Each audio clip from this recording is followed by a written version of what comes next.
Mais parfois, la politique a des difficultés. Parce que sur un conseil municipal à Vallauris de 35 personnes, il y a 2 oppositions de gauche et 6 oppositions de droite.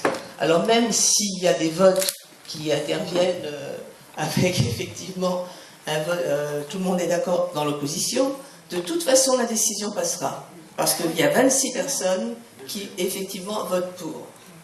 Le dernier élément que je peux vous donner, c'est tout à fait récemment, ça concerne le stationnement.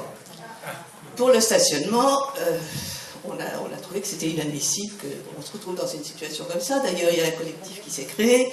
Ce collectif, effectivement, le 2 juin, a réuni pas mal de personnes.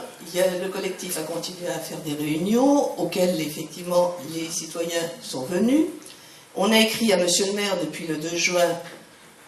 On attend, monsieur le maire ne nous répond pas. Là, je pense que le collectif a demandé à ce que monsieur le maire les reçoive avec Vinci, pas de réponse.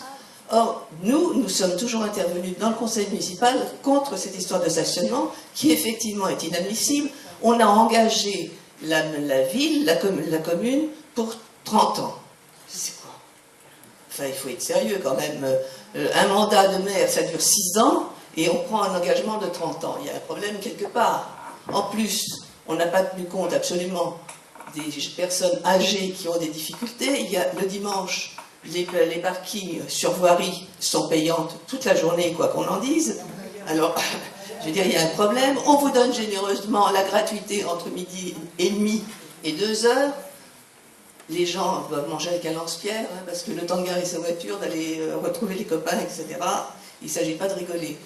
Et on a donné par-ci, par-là, on a effectivement donné des stationnements gratuits, que ce soit un petit peu à Golfe, à Belgique, ou que ce soit à Vallauris, dans certaines avenues où, effectivement, on s'est aperçu qu'on avait fait un certain nombre d'erreurs en mettant payantes des avenues où il y a des pharmaciens, etc., etc.